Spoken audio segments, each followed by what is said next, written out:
everyone, and welcome to the Knighted Ones podcast. This is the Genesis, episode 1 of the only podcast that features a former UCF national champion, a former and older UCF radio host, and several podcasters shooting the breeze and talking UCF sports. So some of you know me from previous haunts. I had a radio show, and I was also part of a podcast called Nightline.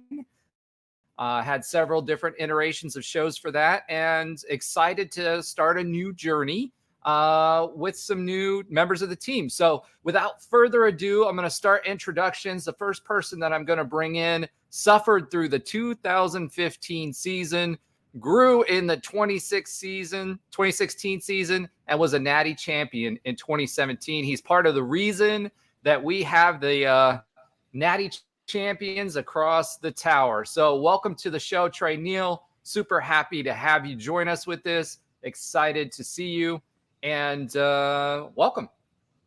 Absolutely, man. Glad we could start this back up, man. I'm excited to talk some more ball about my guys, man. Yeah, that's right. Super excited too. To join us with that, we've got Mr. Pop That Collar, Josh Lazar. He might have a popped collar, he might not. It depends on the stiffness of his shirt. He also wears pink shirts, so you never know what you're going to get week to week. But he is a master of the fashion game. So welcome, Josh Lazar. Hey, this is a flop back collar. This just goes in. No, Is that what it is? It's a flop back. Yeah, it's the nothing. But this is probably a decade-old UCF shirt. This I think is like original. Like, oh, we're having a new logo, and it still fits. So that's wonderful. You need to talk to our boy Rob. I think he has some medicine for those kind of floppy collar problems. So, I believe so, yeah. He'll be joining us. He'll be joining us throughout the season as well. And then last but certainly not least, a man who knows college football. You guys probably all follow him. It's Alan Levin. Welcome, Alan, to the show. Super excited to have you join us for this and do it with us, man. Thank you. Yeah. Hey, guys. Happy to be here. Pumped up. Let's go Knights. Charge on. Okay, so it's football season. All of us are super excited about it. I don't know how many of you, Alan is down south. I don't know if he's making it up for this game. I know Josh will be there. Trey, I know you try to make it up for games. You're in South Florida as well. I am in North Florida, so I split the difference and came down anyways. So I will be there for the game for our very first Big 12 game. It isn't a Big 12 showdown because it's not in conference, but it's still our first game in the now Power 4 for most of you that have been following realignment madness this summer, and super excited about it. So let's talk about the season. It starts on Thursday, so a couple days, couple sleeps, as we like to say, away, and that's going to kick off with Kent State. So let's talk about the season as a whole to start, right? So I'd like to hear what your guys' keys to this season are. We've got a lot of folks that are returning. We've got a quarterback that's going to be returning who's, now quote unquote experienced, right? We've got a lot of wide receiver talent that transferred in, Javad Baker, all those guys. So they've got a year under their belt in our system, but some differences, right? So we've got a new offensive coordinator who, was a UCF quarterback at one time. So he's kind of popped around. Was at Kentucky, was at UAB, was successful there. And now he's here with us. So have some changes there. The defensive side of the ball, also a familiar name, but a new coordinator as well. So that's going to be interesting to see how that affects everything. If our defense is the same, what our philosophy is. Last year, our philosophy was basically, hey, we got 4 down linemen. Let's get after the quarterback. Weren't always successful with that. And, let's face it, last season we had a lot of injuries. So it was kind of up and down. We had some really, really high highs and some disappointing Navy games. So Tulane was a perfect example of that, right? If you watch the first game, it was like, okay, we're going to run over Tulane. Unfortunately, I went to the championship game last year, which was the second game, which was not as fun. But they did have dollar beers, so I will say that's how I made it through that game. And again, I made the mistake. I went to the I won't call it a mistake. I went to Navy Marine Corps Stadium to watch us play Duke. It was freezing. It was literally, I flew in, went to the liquor store with some of my friends. We tailgated for a little bit, watched the game, and then I was on a flight back home. So thankfully, because it was not fun watching that game either. So we're hoping this season the injury bug doesn't hit. So with all that being said, for you guys, what are the keys to 2023? And then also, what do we consider a successful season? Like what is a successful season? And how do you feel about the Big 12? Trey, we'll start with you since you're at the top. Yeah, I think the obvious one is definitely getting through the season healthy. I think that last year in that championship game, we had key guys not healthy that could have been playing, mostly JRP. I think if he's healthy, able to use his legs and extend some plays and just be the playmaker he was, I think we have a different outcome. But that's neither here nor there.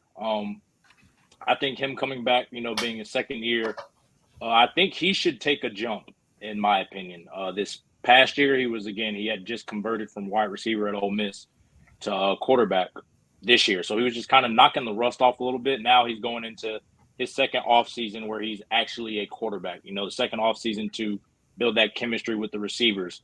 You mentioned Javon Baker and those guys coming back another year to get that familiarity. And that's pretty much what it is at that position, just repetitions with each other, things like that. So I think, in my opinion, seeing that next step, I don't know what that next step is. Just we have a new OC.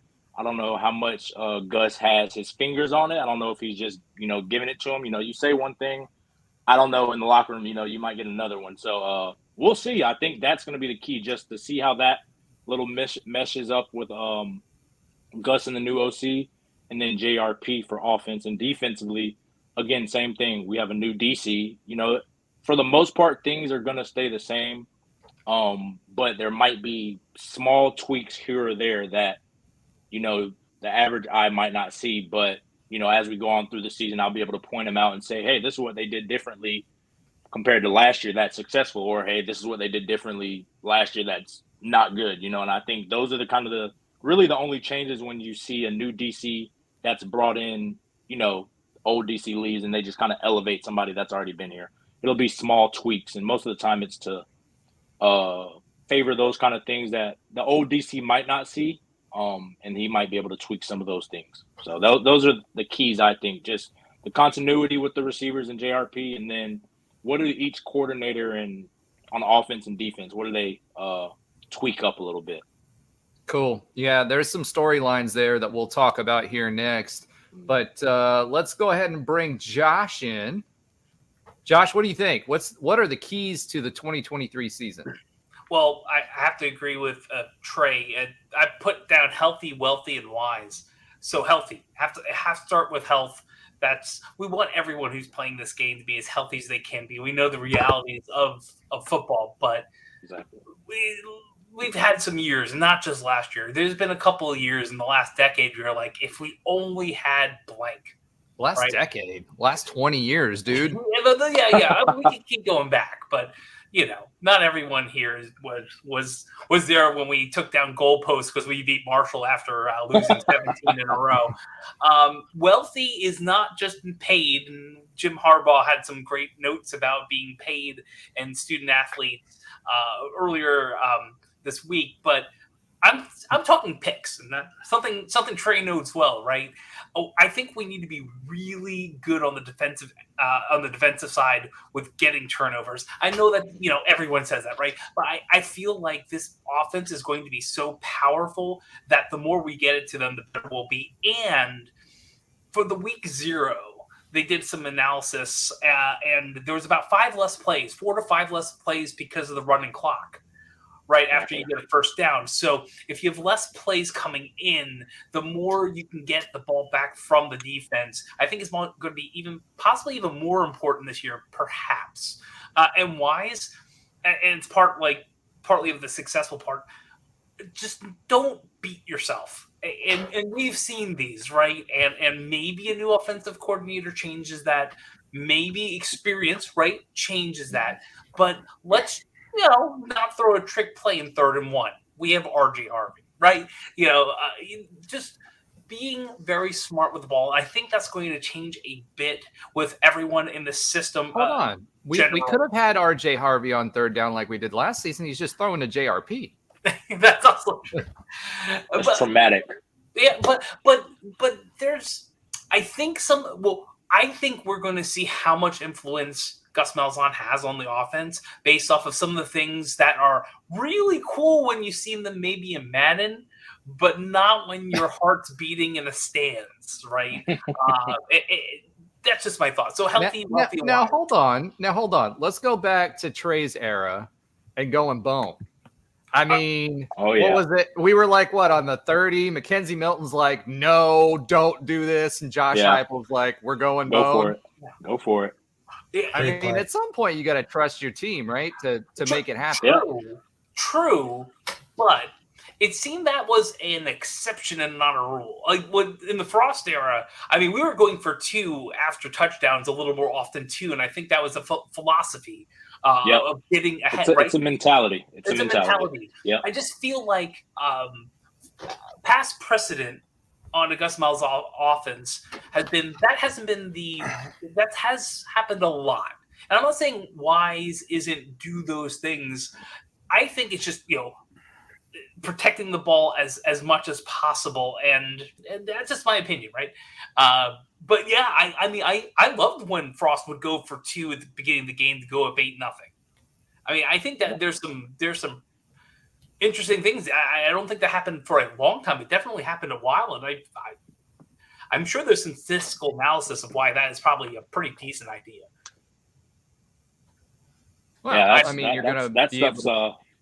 the statistical part is above my my pay grade, I'd say. But I mean, I remember he would just tell us that, it just kind of sets the tone. That's where when I was saying mentality, it sets the tone like, hey, we're getting this extra point, like we're going for 2 every time. It kind of catches the defense off guard. It catches the team off guard, which it just messes with their head a little bit. And it is those small little games that kind of can tip the balance sometimes at the end. Well, it's another rep too, right? So you got, you've got 7 of those, depending on some of these games that we were playing during the Frost era, right? You've got 7 extra reps just off of that. And the whole point was to wear out the defense. I mean, you run quick plays, you spread them out, you get a lot of movements. So they're having to move formations all the time. They're not getting settled. And, you're wearing them out by making them run sideline to sideline. And that's why, at the beginning of the game, defenses, typically held tight, and we used same set, multiple looks, so that they didn't know which one we were going to run when we were tipping for a big one, right? So there was a lot of gamesmanship going on during the Frost years as far as that was concerned. I even remember during those years, every week for our 2-point conversion, we had the base field goal, and we had our base we call it swinging gate, where all the linemen are lining up. But we installed a fake every week, a different fake. If we put a fake out, we didn't run it anymore. And we'd install a new one. So that was one of the 2-point conversions. You could never prepare for it. Because you didn't know. You could say, oh, they ran that last week. Well, we're not going to run it again. We're going to come out with something different, and you're not going to know how to prepare for it unless you are very sound in your defense. And what we found out was a lot of guys, especially after giving up the touchdown, they're mad. That's the perfect time. Go get them. They're mad. They're not going to be sound. So, yeah. So maybe the keys are to get wise up and keep doing that stuff. No. Right. I think Roger froze there. That might be why. Alan, why don't you take over? Because I know you're up next on the scheme of this. Yeah. So my keys to the season, I kind of have three things. I mean, one is the offensive line. We have three new guys coming in.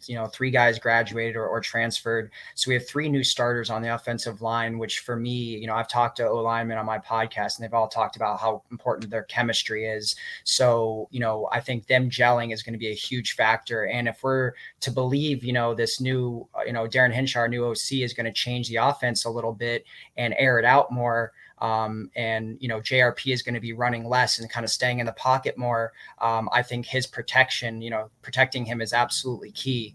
So that's kind of the first thing. And then for me, does JRP improve? I mean, we saw a really up and down year last year. I mean, he had 11 touchdowns, led the team in rushing, but on the flip side, we didn't really have a great vertical threat. And we were top 10 in the country in rushing yards, but I think 57 or 58 in passing yards. So the whole thing with Hinshaw coming in was that we were going to be more than just a one-dimensional offense and be able to air it out a little bit more. So for me, that kind of hinges on the O-line and JRP improving and being able to air it out and get it to our talented receivers like Baker, like Hudson, like Townsend, and all them. So I think that, and then kind of what Trey was saying with the new OC, new DC, does Hinshaw make those changes to the offense to make us less one-dimensional and make us more of a vertical threat? And then defensively, are we a little bit more aggressive? I mean, we saw like a lot of times the secondary, the DBs were kind of 10 yards off their receivers last year.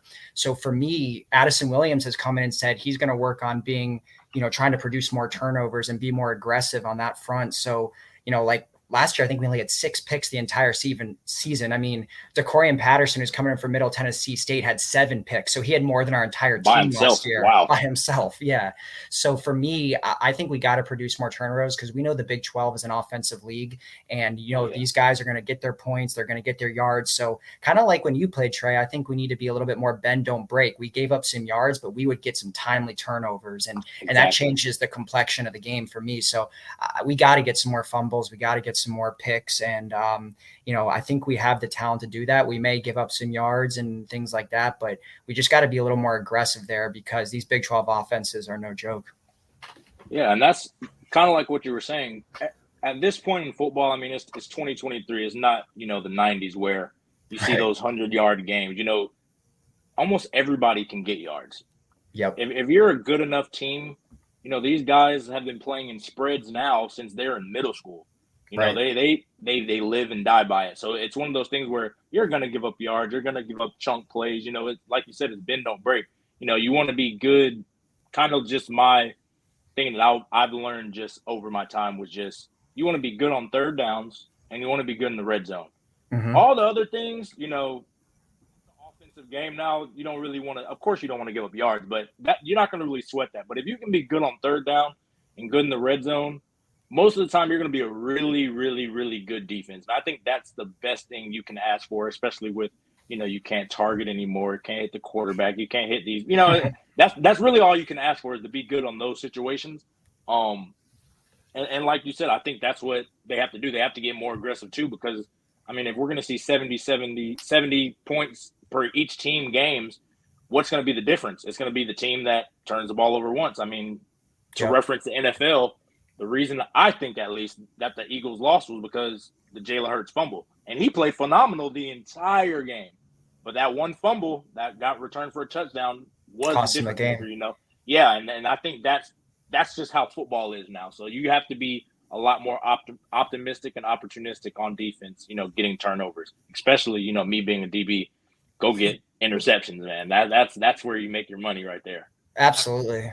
I mean, you saw it in your year. We got so many in that 17 year. We got so many timely picks, whether it was you or Hughes or some of these guys. And just last year it wasn't happening. I mean, I hate to say it, but even like Devad Wilson last year, who had half of the picks last year, had 3 out of the 6. Exactly. A lot of those were just like tip balls and not really like, it was kind of just more like lucky. I mean, not to take away. Yeah, they fall into you. Yeah. There was no really like picking a route or anything like that. Mm-hmm. So I think we just got to improve that and they got, 5 DB transfers in. So, and then Gus has been recruiting the secondary hard with these last two classes between Nakai Martinez and the Henderson twins. And then we have Braden Marshall, who saw he's going to be, backup, I think, nickel. So, we got some guys there. It's just, putting it all together this year under Addison Williams.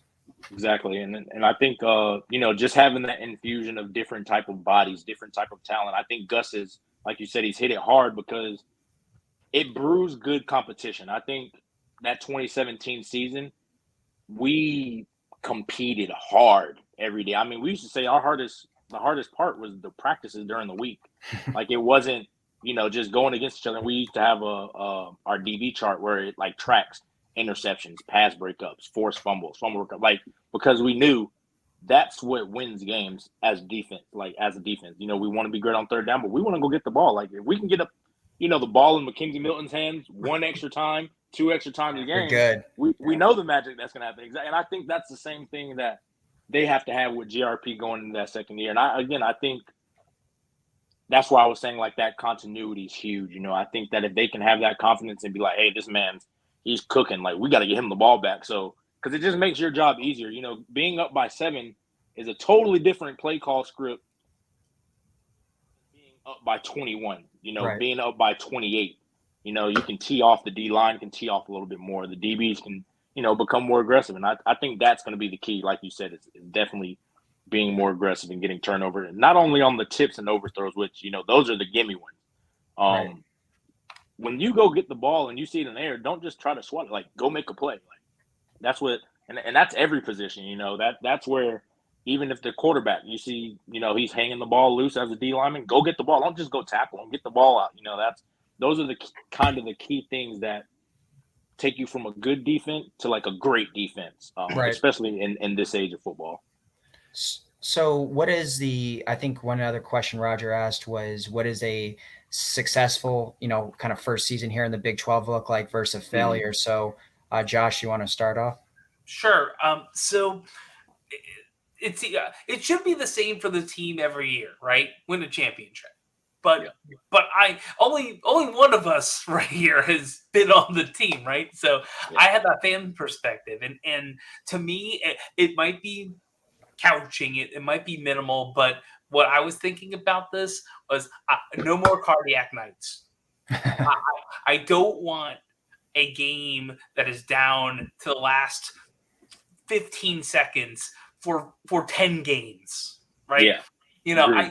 Let's just get some solid wins and see how we do. I do think Boise might be that litmus test, both in travel and in elevated competition.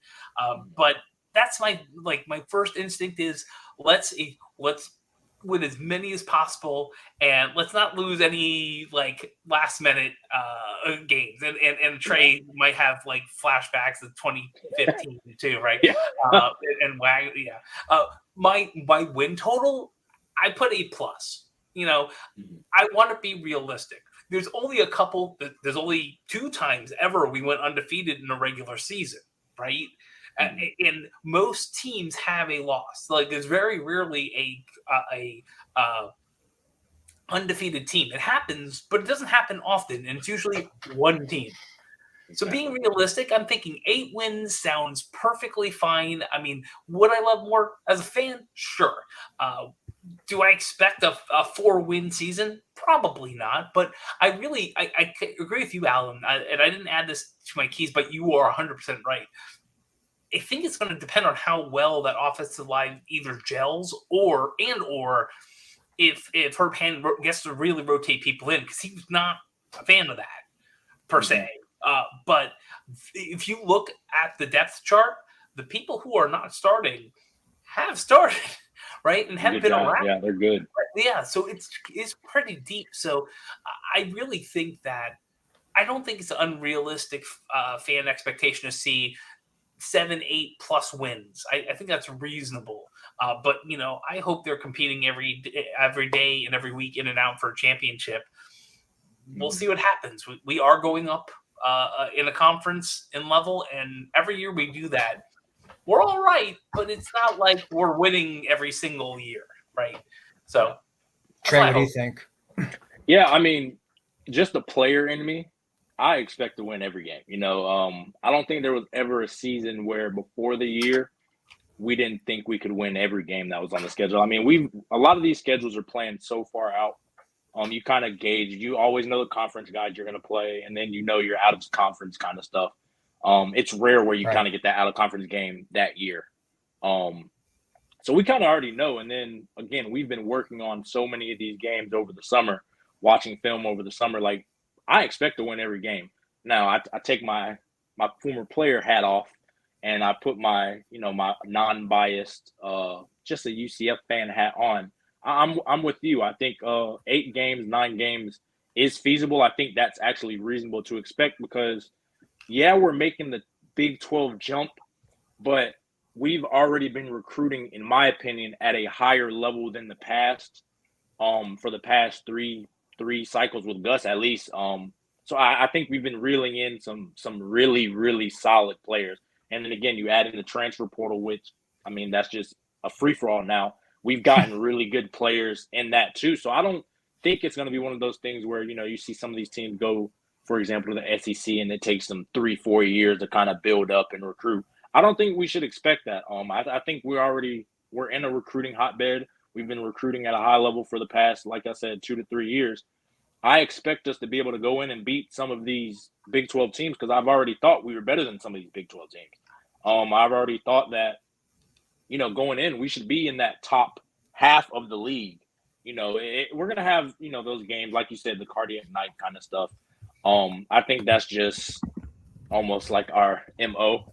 But like you said, I think that's the next step to be that top 25 program, the perennial top 25, top 10 program is, handle the business of the teams you should beat them handedly. You don't want them hanging in.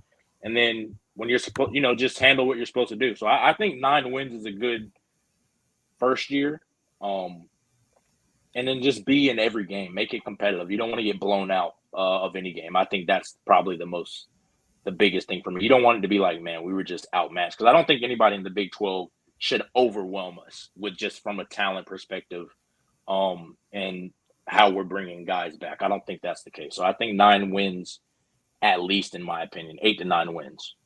Yeah, I mean, I don't have necessarily like a set win total, but for me, what would be a successful year would be one, I would like to have a better record than any of the Big 12 newcomers. I think that makes us look good if we can have a better win total than Cincy, BYU, and Houston. Secondly, we got to make a bowl game, so I guess we have to have at least 6 wins there. So I think that's important. And then, I was going to say, I don't want to be blown out. I want to look outclassed where you start having the haters or the media being like, oh, they made a mistake bringing them in. We're losing by 3, 4, 5 touchdowns. So if we can stay competitive in every single game and look good and, maybe a few slip by and we don't win some tough ones on the road against like K-State or Oklahoma, but we look good. The talent's only building, like you said. So, and we have a really senior heavy team and we got a bunch of nice transfers and, incoming freshmen. So I think we're recruiting at a level to be competitive and a lot of media has us, in the top half. So I think if we're at like 6 to 9 wins and we beat out the record wise to all the other new Big 12 teams and make a bowl game and look competitive and maybe pull off like one big upset. Maybe it's the Oklahoma against DG or it's Kansas State. That would be a successful season to me. I mean, I'm not expecting to come in and, beat Texas in the Big 12 championship or whomever, Oklahoma, TCU. But our schedule, I think, sets up nicely. I mean, we avoid TCU, we avoid Texas. So I don't think there's any reason why we can't get 6 to 9 wins, make a bowl game and, look competitive doing so. Yeah, I agree. 1,000% agree. All right, cool. So, so we talked about the keys. We talked about some that what would be a successful versus a failure of a year. But today, let's talk the depth chart today dropped. There was a few surprises. I think a lot of it was pretty spot on. There definitely I saw some position areas that were fairly surprising, maybe more so as some of the backups that I was surprised by and a couple of the starters, but not like too many major surprises. So what did you guys think of the depth chart that was released today for the 2 deep? I give you my first instinct. First of all, I'm a Walter Yates fan. I have been all last year. I know he wasn't solid. He was solid. Let me make sure I state that. But he wasn't there all the time. I don't believe he was starting last year. And the first thing I'm looking at this, I'm like, okay, Xavier Townsend. We kind of heard some rumors, and that's intriguing. And I'm sure he earned it. But just kind of the fan of me is like every single time I saw Yates get in that game last year, he's hitting people. All right. Yeah. He always came up, always looked sharp. So, I mean, probably not what you're getting at, I'm sure, Alan. But when I saw that I saw this when I was walking my dog and it just kind of made me smile. So that was part of it. The interesting, I assumed this was going to happen. You talk about Nakai Martinez and the Henderson twins too. I was slightly shocked that the Henderson twins, not one of them is starting yet. They will be in games, right? Oh yeah. Absolutely. But to me, it kind of shows how good Martinez really is, and I have a feeling that's going to continue. But I also I was a little surprised we have RJ Harvey, right, running back, and then 4 people who could be in second place. That kind of jumped off of, and it could either be we want to make sure no one leaves, or they're all that good. And I really think, I'm sure there's some bit of it that let's make sure they keep them around. Mm-hmm. But to me, a big part of it is that running back room is deep, and even Trey, in your times, we were really deep. Oh yeah. We were deep. We were deep, and so there's definitely some things I'm like, okay, Bulla's a 6'1" guard. There's not one guard I can state that's under 6'4", right? But there's a reason you won that, right? And versus Collins and Medley have been around, right? So some of the things are interesting to me, just not in the statistical things. The first 2 instincts was this running back room is as deep as we thought it was. I love Walter Yates, and I want to see him. I want to see him excel as he did last year, even when he wasn't in all the time. And there's a couple things and good job Xavier Townsend for taking that spot. I with how pretty deep that looks like in a wide receiver room. Great job. All right, so I'm assuming we're under the roster breakdown section, so I switched that out. I'm working off a mobile hotspot because Xfinity can't figure out how to do internet. I'm working remote this week for 2 weeks, so I'm not on my home internet. I am plugged in directly to the modem, but apparently it's upstream. So if I'm lagging a little bit, you know why. Technical issues. But how far did we make it? How far did we make it? Are we on roster breakdown, strengths and weaknesses? I mean, what positions have we covered other than running back? Yeah, we just started. We were just more talking about the depth chart being released today and what the surprises were, and we haven't really got into a position by position breakdown yet. Yeah. Okay, awesome. So I only missed like 20 minutes, so great. All right, so Trey, I think you were getting ready to say something. Sorry, I didn't mean to break in. Just wanted to make sure everybody knew I was. Yeah, no problem. I'm gonna go what you just said too. I thought the running back position, I was like, or like, oh my goodness, like, you know, we all knew, I think going in, RJ Harvey was gonna be the guy. Now that I forgot his name, Bowser left. He showed a lot. I mean, last year he looked like it was a 1A 1B kind of thing. So, you know, once he kind of got the deck to himself, we knew he'd be the lead man. But, you know, we've been hearing the hype of the Marcus Bowman, and he was a talented guy coming out. We need the hype about, you know, Jordan McDonald. We already know Johnny Richardson. And then, you know, I think just seeing that, to me, it was like, okay, we have a lot of different skill sets, a lot of different guys who can play.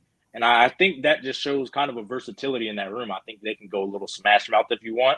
They want to get a little bit more finesse, a little bit more explosive. They can do that if they want. I think that's what I took away from the twos. I think RJ gives you all of that.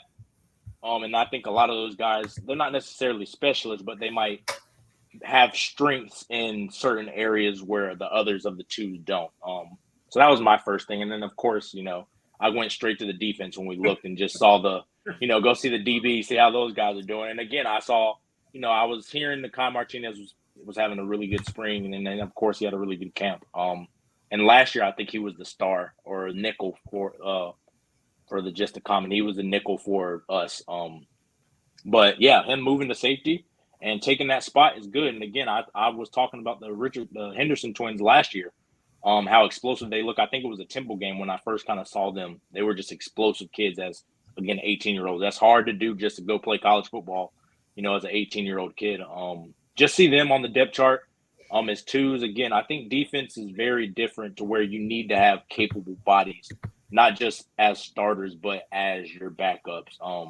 You're only as good, in my opinion, as your backups are on defense. Because again, injuries happen. We don't wish any injuries on anybody, but you want your twos to be just as good as your ones. That's how we always trained it. That's how we always practiced it. We took the same amount of reps throughout game week. We took the same amount of we got the same looks. We watched the same amount of film. So they were just as ready as we were.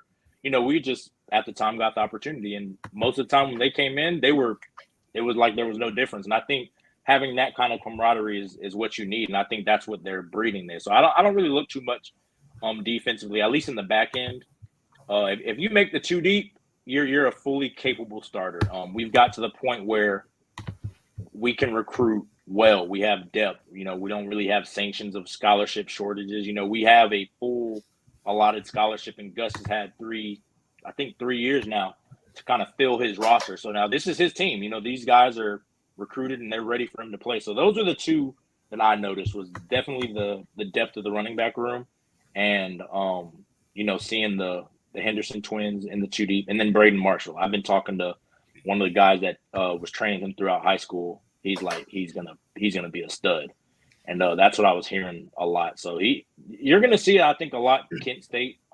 Not to overlook an opponent, but we should beat them. So I think we're going to be able to see those guys kind of stay fresh and see a lot of the guys on the depth chart. All right, let's be real. We are going to overlook Kent State. We're fans. I don't know about y'all, but I'm already on Boise. Boise's on my brain, right? So I'm going there for the show on Thursday. I'm not going there for any kind of anticipation or being antsy or any of that other stuff. I'm going there to see big hitters and see our 2 deep and 3 deep and see how they play against Division I football. Now, it wasn't always that way, right? UCF has a history with Kent State. So, in fact, the series is 2-2, and we'll talk about that a little bit later. But we're Power 4 now, boys. So that's very Power 4 of you. Yeah, we're Power 4 now. So these are the teams you look past, right? So other than whether we'll play it or not due to the weather. So, all right. Alan, what are your thoughts on this? Yeah, I mean, for me, 3 positions jumped off the depth chart for me. The number one surprise to me actually was DB. I was really shocked to see we had 5 transfers come over and only one of them landed a starting job in Jordan Mask from Texas State. I was really surprised to see Thornton and Adams retain their role. There had been Thornton didn't have a great year last year, but he's seemingly every year they always say he's going to get benched, and he seemingly has beat out like 50 guys in the last 4 years to keep his cornerback job. But I was surprised to see Patterson from Middle Tennessee, not land a starting role. He's already getting like first round draft hype. So I was just interested to see that, we had 5 DB transfers, yet pretty much all of them retained their roles from last year outside of Jordan Mask. That would jump to me off the page. And then wide receiver, I was really surprised not to see Corey Gamage not make the 2 deep. I know he may be dealing with like an injury or still learning the playbook from what I've heard, but he had a lot of hype coming over from Marshall, led them in receiving last year. And I don't really find our wide receivers to be as deep as like the roster that Trey was on, for example. So for him not to get a 2 deep role really surprised me. And then to see Gerard Baker make the 2 deep, that was cool. He had back-to-back season-ending injuries, an ACL tear, and I think he popped his Achilles. So for him to come back from that as a senior and make the 2 deep was interesting. And then to also see Trent Whitmore kind of be the co-starter with Kobe Hudson, who was the clear cut, he had the most touchdowns on the team last year. I was a little shocked by that. So some wide receivers, outside of Baker, there was a little surprises there because, just not seeing Gamage and then some of these guys that made the 2 deep. So that was number 2. And then the other big surprise for me was Bula Schmidt, who at Fresno State had been a center for 4 years. So for him to move to left guard, I don't know how hard or easy that is. But, he's 6'1", which I feel is a little small for a left guard, and he's historically played center. So to have him just move over to guard, I thought was maybe just something, hey, we're going to play our best 5 players at O-line, but that kind of stuck out to me. So and between that, and then I would say 5 freshmen made the 2 deep, true freshmen. So that was more than last year. So I thought that was really cool to see that some of these 4 stars are already getting some love. John Walker, obviously, Kevin Call, some of these guys. So, but DB definitely jumped out to me the most. Yeah. And I will say that with so many freshmen getting into the 2 deep, I think that's going to also help with recruiting. Not like we need that much more help, it seems, right now. But when these upcoming new UCF Knights see that, you can beat out incumbents. You can get on the 2 deep as a freshman. And not only do we say it, look at the proof that you can do this. I think that also will help too. I noticed that too when I didn't pop it in, but it's nice to see because we're in this transfer portal era, right?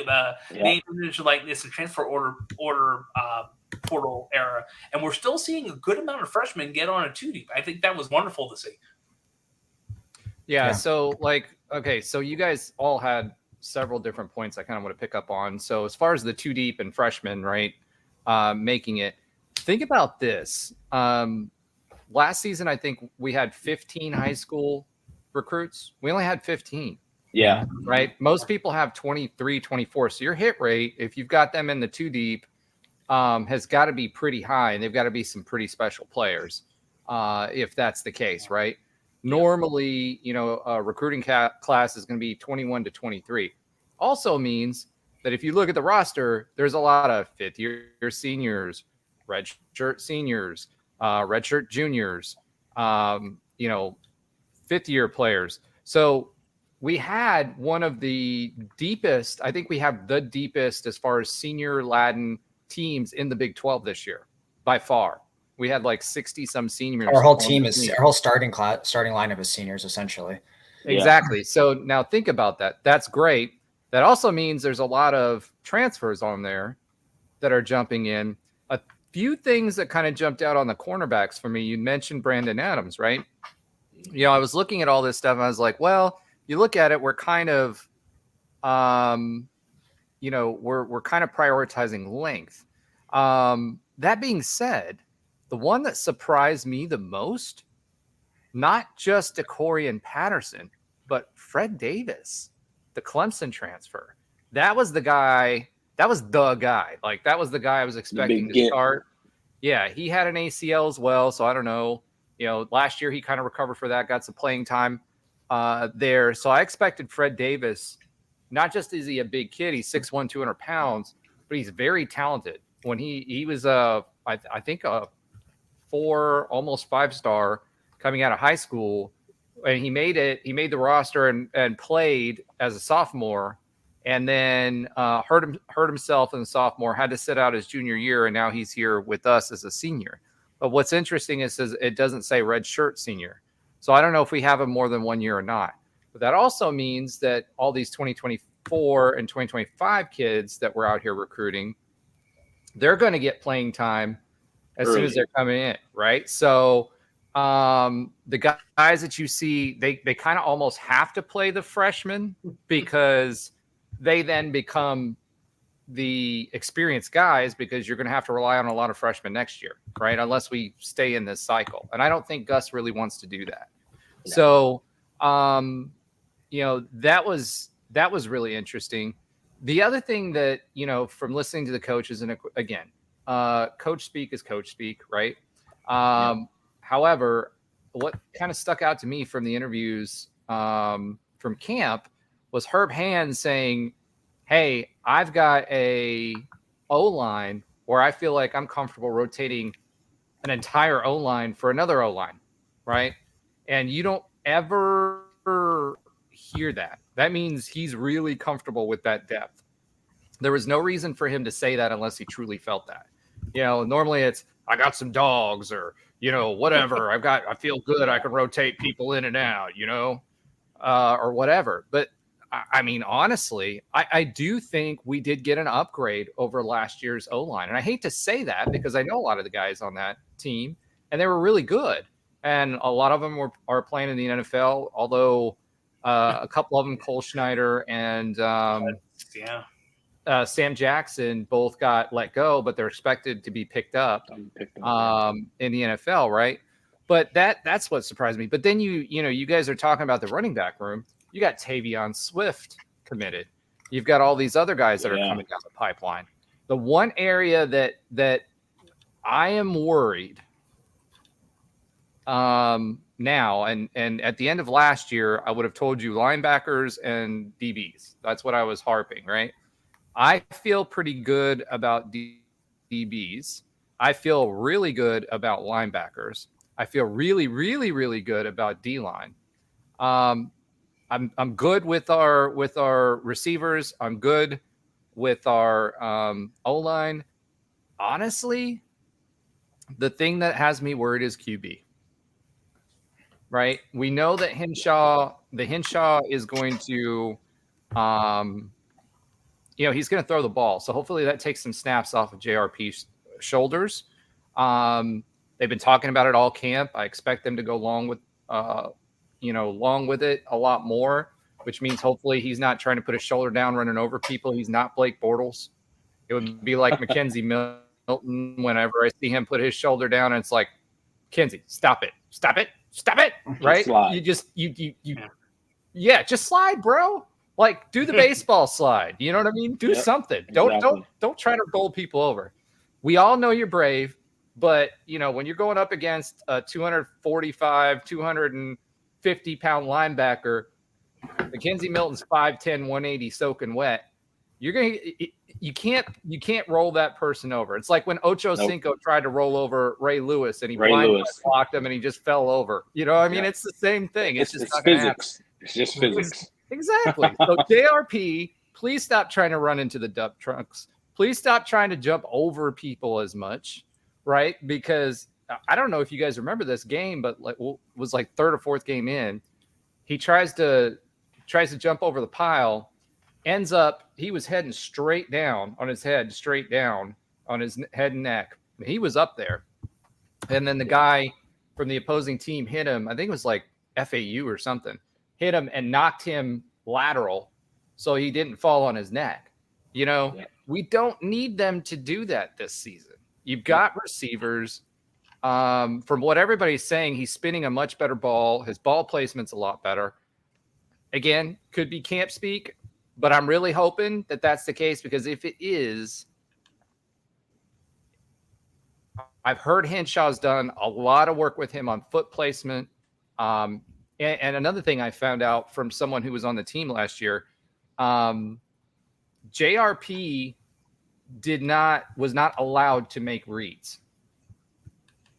So everybody was saying, why is he going to the first read or running the ball? He wasn't allowed to. So epiphany for all of you that were out there yelling at him, including myself, like, why aren't you reading the field? There's a reason, and the reason was he was told he was not allowed to do that. So he had one check down, one read, one check down. That's it. Yeah, and that makes a lot of sense, especially the way he was playing.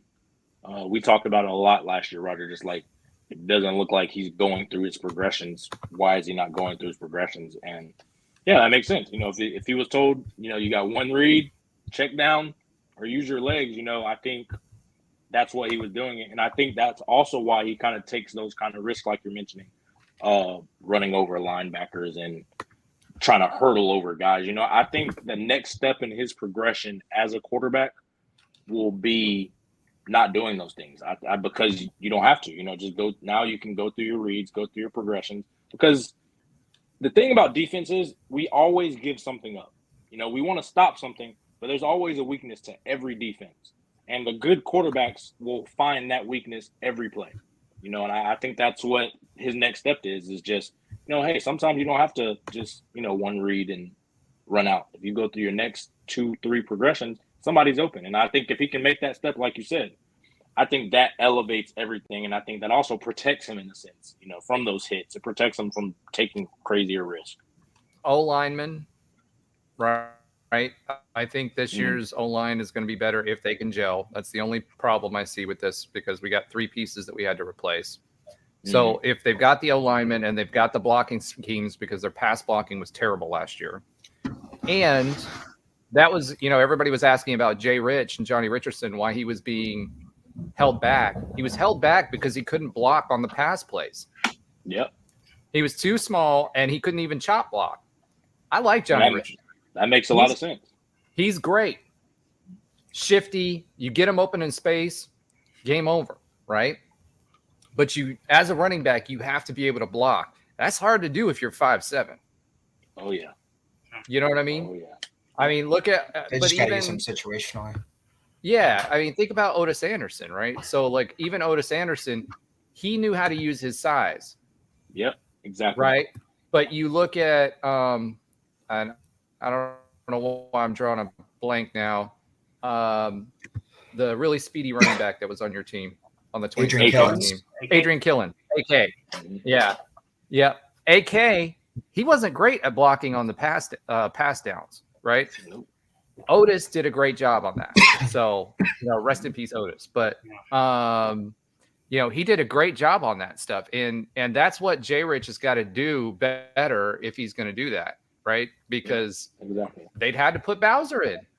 Yeah. That it becomes a tendency, like you're saying. Like, if we know you can't pass block, and Malzahn, if you wanted to get him on the field and he's not pass blocking him, well, that's an automatic tendency. Like, hey, it's either he's getting the ball or he's running a route. Those are tendencies that you pick up on, that they look for. So if you can't pass block, then either we're going to send, they call it dog, where they just blitz them and make them pass block, which you can't do it. So now you're messing up the quarterback. Those are tendencies that, defenses pick up on. And that's why you have to he can't play if you can't pass block, because you're going to get your quarterback killed or you're going to get somebody killed. I'm interested to see DeMarcus Bowman in that kind of area, because he has that speed, but he has a little bit more height and weight to him. So if he can, that would be interesting. I might have to now I have something to think about when I'm watching the game on Thursday. Exactly. Well, and timing, right? That's the other thing. It's not just if they get to the quarterback. We used to call it Wolfpack in high school. We took it a step further. Whenever we called Wolfpack, we'd actually shift one gap. So we were in between the gaps and then bull rush. Whatever set we were in, didn't matter what formation we were in, we'd call that. And defenses know that. And they will 100% do it, because it's not just about, okay, did you get to the quarterback, but did you mess up the timing? Because it's all about timing with receivers and making sure they have the time to do what they need to do. So, all right, we're getting to what we're looking forward to and kind of breaking down the game already. So let's kind of shift gears. I think we've did we get enough on the roster and what? I mean, yeah, I'm loving our D-line, man. I can't wait to see them hit some people. I was going to use something else. Trey and I talk about this all the time. I played defense. You wouldn't know it now from how small I am. But I played defense too, and there's no better feeling than hitting and laying somebody out. And as a D lineman, we really got some dogs. Josh Seliskar, right? He actually played really, really well last year. He just was wore out, right? Because every single play we had was a blitz play. You got Malachi Lawrence backing him up, redshirt sophomore. That was a big name in the last recruiting class, right? Caven Call, freshman, 6'3", 240. That's a pretty good sized defensive end. Big boy. Yeah. Defensive tackle, you got Lee Hunter. Now, the thing about Lee Hunter, he's a redshirt sophomore, 6'4", 320. You do not want to be opposite of 6'4", 320. He's in shape. And that's what everybody keeps saying. And if you watched his interview that he did out of camp, that is one guy that I wouldn't want to hit in practice. I wouldn't want to hit, in a game. That's one guy, if I were JRP, I would be running for my life if he got loose. Because That man, that's a bad man. And he was an Auburn guy. He was a big 4-star recruit for Auburn, right? Came over last year, self-admittedly was a little out of shape. But he earned that starting spot. And from what I understand, he wanted that starting spot. It wasn't like when he went to Auburn where it was like, oh, I'm the big 4-star, big guy on campus. All I got to do is move people because I'm so big, which you can do in high school, but you can't do in college football, right? Exactly. He's coming in, so I'm excited to see him. And backing him up, 6'4", 310-pound John Walker, right? Like that dude is gonna play on Sundays. That was our big get over Florida last year in the recruiting trail. And he's been after it too. Ricky Barber, 6'3", 295. That dude's built like a tank. It's like him and RJ Harvey, right? Those guys, you hit those guys. I mean, if you did Oklahoma drills, I know they don't do them anymore, but if you did Oklahoma drills, those are two guys I would not want to be on the other side of, right? And, real productive player. And then Matthew Alexander, he's a redshirt sophomore. He wasn't really a big name. We'll see how he pans out. Tremon Morris-Brash, 4-star, big name. When he came, I remember when he committed, that was a big deal for us. 6'2", 245. Again, a guy that was out of shape quite a bit. So I'm hoping he got his act together because he's a fifth-year senior this year. And I know he's got the talent to make it to the NFL if he keeps his conditioning up. Sean He was Peterson, all first team last year. He was all conference first team last year. He's one of our best players on D last year. Exactly. But he's got more. He's got more than what he showed. I think he's got more too. I talked to some of the guys, and coming out of camp, he was still out of shape then. He was not in football shape the first few games of the season. So he's got more, and he got better throughout the year. And then, so, if you're an offensive line, who do you double team on that? No, our D line is going to be, I think, the best part of our defense. I mean, it's got all the returning guys from last year who were the top of it. And like you said, Lee Hunter elevated to starter, and you have John Walker coming in. And then Matthew Alexander wasn't a big name last year, but he was actually Pro Football Focus, our highest rated defensive player. When he got in, he got limited snaps. When he was in, he was really good. He was efficient. He was good. So I'm glad he made the 2 deep. I thought he deserved more playing time. So I think our D line is just stacked all over. I mean, you had a point last year where Seliskar was playing every single snap, which I think is unheard of for a defensive line not to have rotations, because we didn't have a 2 deep last year. It was just the 4 starters, and Ricky Barber couldn't play enough because he was out of shape. So this year, I think it's by far improved with the guys that have come back, the guys who have coming in. I think it's going to be our best unit on defense. I have a silly question. Was TJ Bullard recruited as a DB or a linebacker? Linebacker. Was it a linebacker? Yeah. Okay, because he's a will linebacker. For some reason, I thought he was a DB. But Jason Johnson coming back this year. Walter Yates, Ryan Davis, redshirt senior. That was a big name. He was from Georgia? I think he was from Georgia. Yep. And he played there. The too. Jordan Mask. I'm excited to see him. Braden Marshall. Now, the one guy that was making noise was Jarrah Wilson. He was the guy who played against us at ECU. He had a pick against us. Right, because he knew all the plays. But he had a pick against us, right? He came over to play with us. He's got some length. He's 6'3", 219. That's a big dude, right? And you've got I'm surprised, but Quadric Bullard, he was placed over him. I was not expecting that. Yeah, Bullard was injured a lot last year. Huh? Bullard was injured a lot. I think he only played 4 games last year. So, I'm surprised there too. But, I mean, he was good when he played. He was injured. Like, he pretty much missed his entire junior year for the most part last year. Was that payback for running over Gus and breaking his leg? Was that Bullard that did that? Think so. I didn't know that. Pretty sure that was him. So yeah, I didn't. Gus was in a tree stand.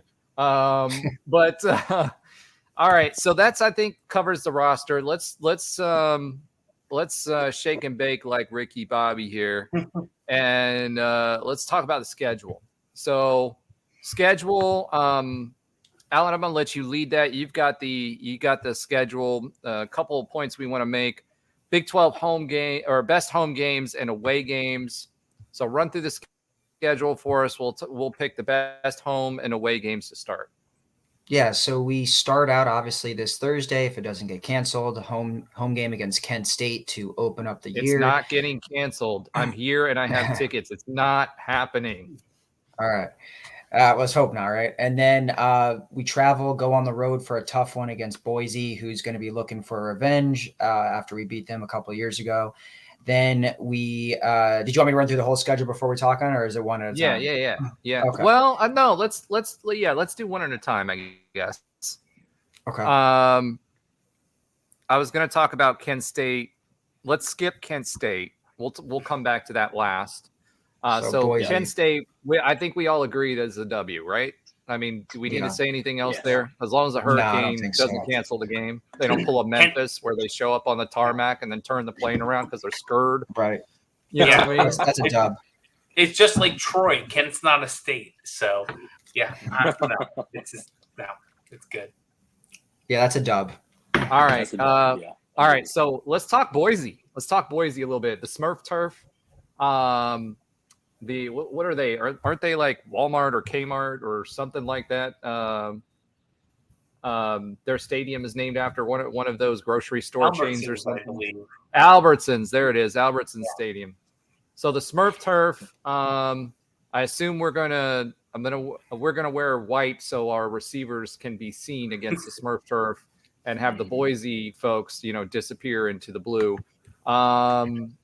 George O'Leary, for those of you who don't get that, used to say that we couldn't wear black because people couldn't see the players when they were running. So, so we play Boise. So, Alan, why don't you start off since you're on the big screen right now? What are your thoughts on Boise? Yeah, I mean, I think it's a tough game. I've always respected Boise. Before we got to the Power Five, I always said we should try to emulate what they do. They win 10 games every year. They win big bowl games. Obviously, we've surpassed them now in terms of conference stature, but they're an excellent program. They have a really good returning quarterback coming back, and they've only lost 39 games at home since 1986. So they're kind of similar to us, where they're very good home team, very hard to beat inside their house. It's going to be a raucous crowd there. They have a good fan base. They have a really good returning offense. And then they're really excited about their new coach, Avalos, who used to play there. He's recruiting pretty well for them. So, I think it's a tough game. I don't circle that one just because we're in the Power Four now as a automatic win. I absolutely respect Boise as a program and the athletes that they get there. And, going on the road on the blue field where they rarely lose, it's going to be tough. I mean, I think we can win the game, but it's by no means an easy second out of conference game for us. All right, Josh, why don't you pop your collar? Oh, wait, you can't. And tell us about your thoughts on Boise. Hey, I think I might be able to. Hold on, I'll do it for you. Ready? Yeah, maybe. Here we go. All right. So here's the thing about Boise. They start versus Washington, and a couple of days after we play.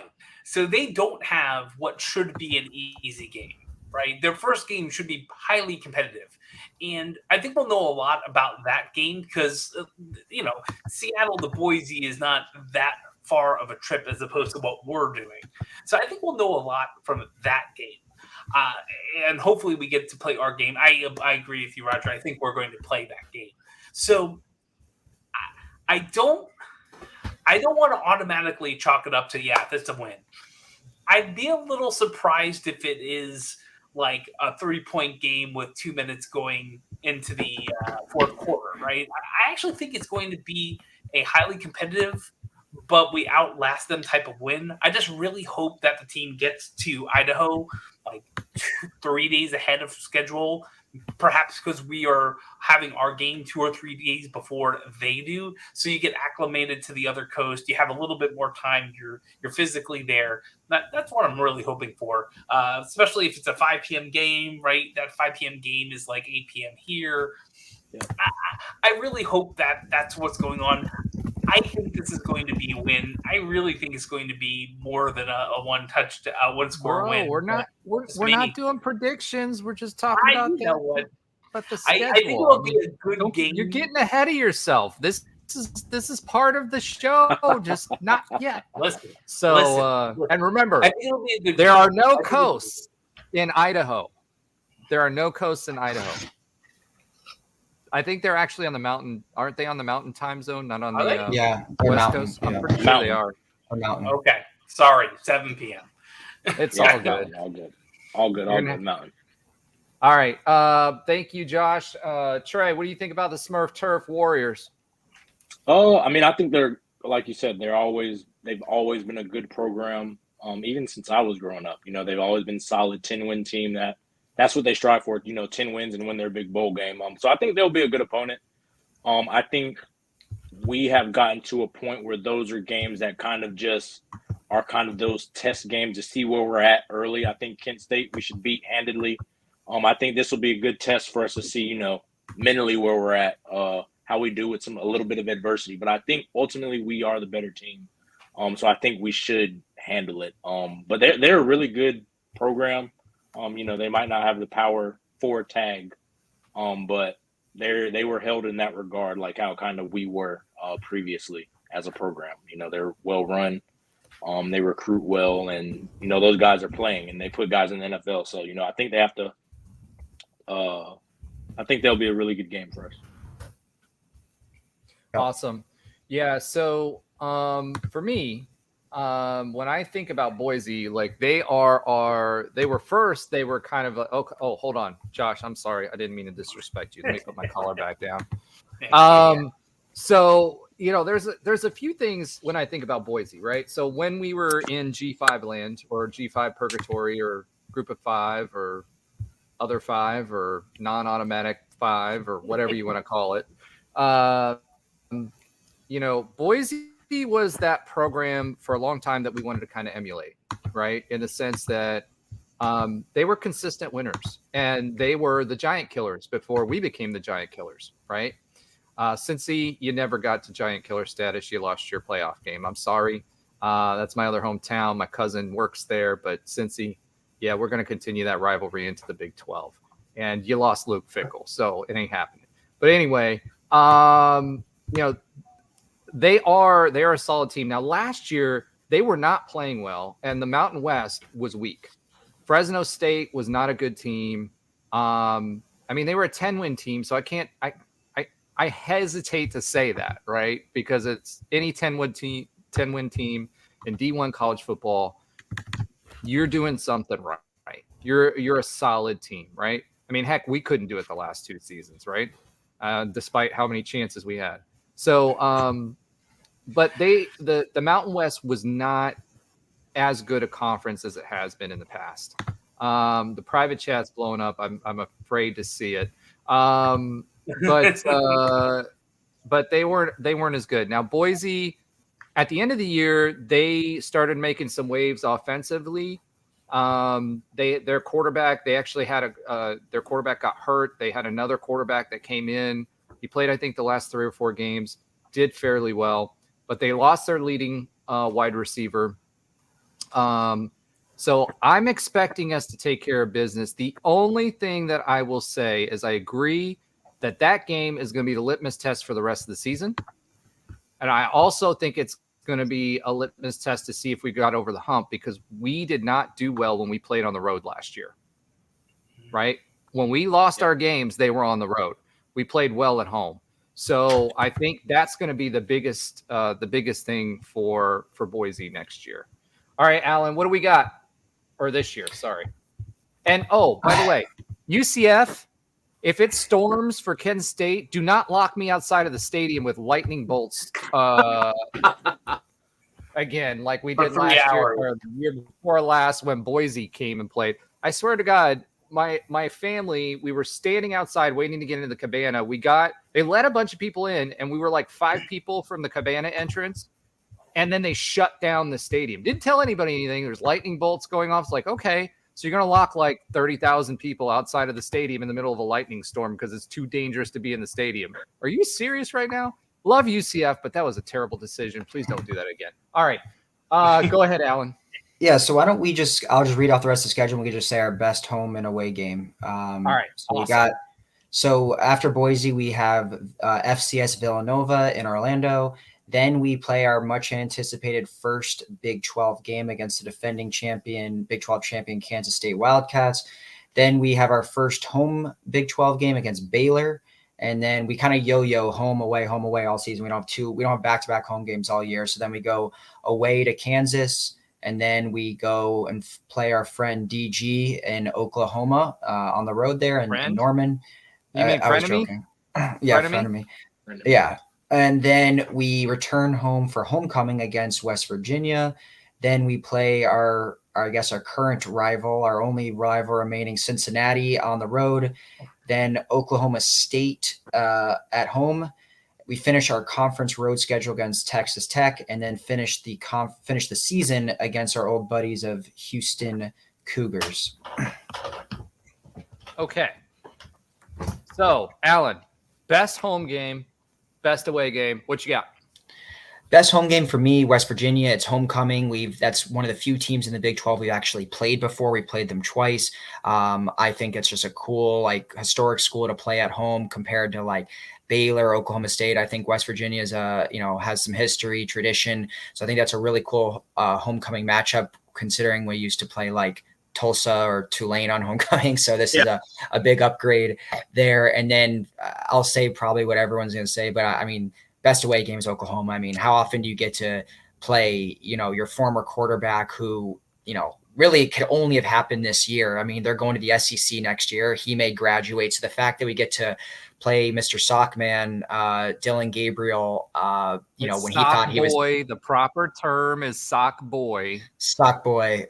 When we thought, he probably thought he was never going to see us again. So to play them on the road when he's going to be facing a lot of his ex-teammates and a chance to beat him in Norman, I mean, that would be sweet. That just reminds me of when the Heat lost LeBron and I wanted to beat him all the time when we went back to the Cavs. So, he didn't have the best ending with us. So I think, that's the best road game in my opinion.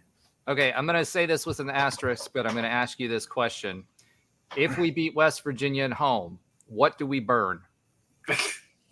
What do we burn?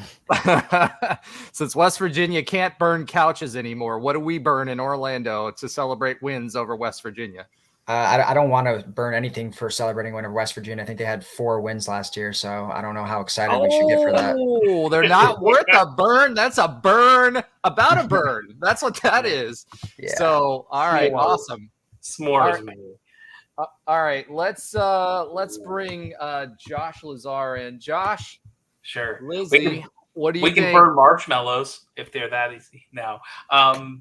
Just pop it on the floors. So home game, to me, it's a toss-up. I feel like I want it to be Oklahoma State, mainly because we kind of have this interesting history with them, but not, right? We're very loud, vocal fan bases. Gundy is Gundy, right? I want it to be, right? I want it to be Oklahoma State, so I'm just going to stick with Oklahoma State, right? I'm going to say the away game. I think Oklahoma is the obvious one. I think Kansas State's going to be very interesting because we do have a little bit of history there. They are the reigning champions. It is our first actual Big 12 game. If you're a fan old enough, you might remember the very dark clouds over the stadium game we never got to play.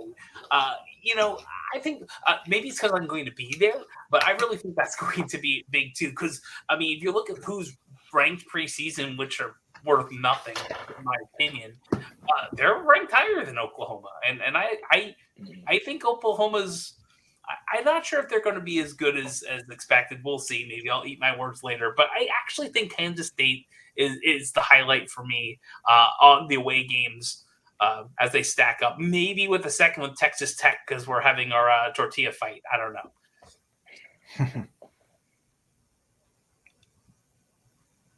All right. So that's the home game. What about away?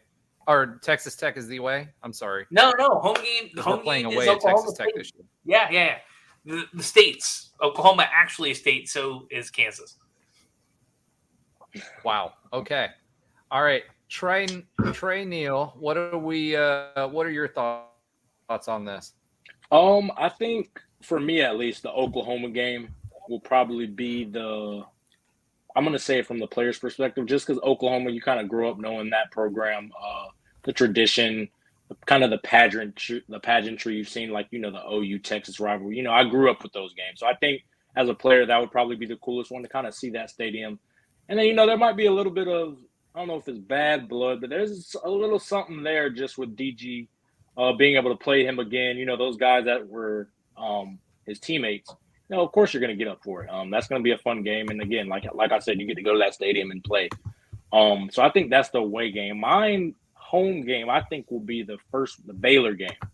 Because I like what Dave Aranda does, just with his program so far. And schematically, I like the things that he does to give problems. So I think that one will be a big test for me to see where JRP is as a quarterback, because I think Dave Aranda is going to throw a lot of stuff at him. I mean, he runs a lot of NFL-like stuff, so I think that's one of those things where you're going to see, is JRP going through his reads? Is he making the right decisions? Or is he flustered? Or is he taking advantage and is he doing it? I think that's going to be one of my barometers early in the year to be like, all right, this kid, he's taking that next step, or are we worried about him being able to take that next step? So I think those are the two ones for me that I'm looking forward to. All right. Do you think he takes the rapid fire? Do you think he takes the step?